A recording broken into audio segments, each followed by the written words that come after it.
নিজের সেই হাতে বিরিয়ানি পাক করার কথা বলো তো, কি করে আমি ভিডিও জন্য করবো বলো তো? বাজার থেকে গরুর গোস্ত নিয়ে আসলাম। গরুর গোস্তটাকে বিরিয়ানির জন্য পারফেক্ট সাইজ করে নিলাম,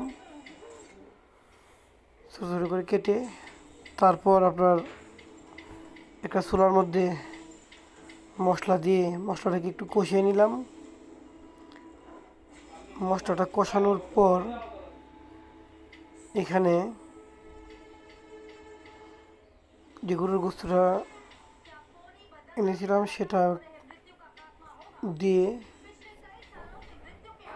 হালকা কিছু নেড়ে চেড়ে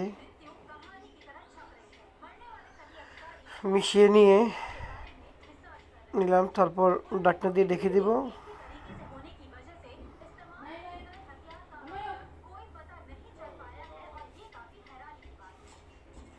উদ্দেশ্য হচ্ছে বিরিয়ানি করা,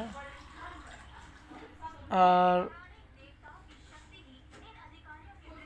আমি বিরিয়ানি করলে ইনশাল্লাহ ভালোই হই।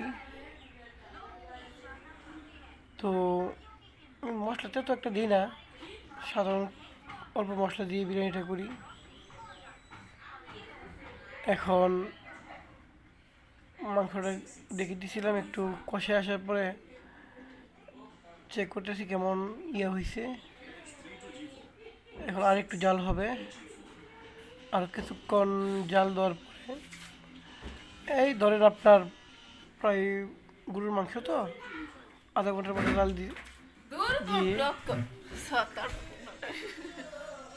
এটাকে আমরা ভালো করে সিদ্ধ করে নিয়েছি।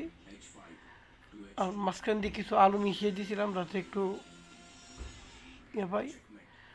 তারপরে এটা গরুর মাংসটা উঠিয়ে বিরিয়ানির জন্য একটু হালকা তেল একটু পেঁয়াজ দিয়ে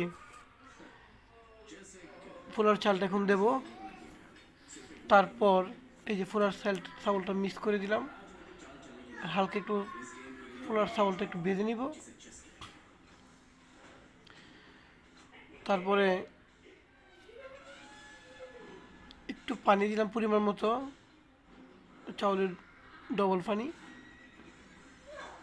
চাউল যতটুকু তার ডবল পানি দিতে হয়। তারপর এখন যে গরুর গোস্তটা রেখেছিলাম গরুর গোস্তটা এখন দিয়ে দিলাম।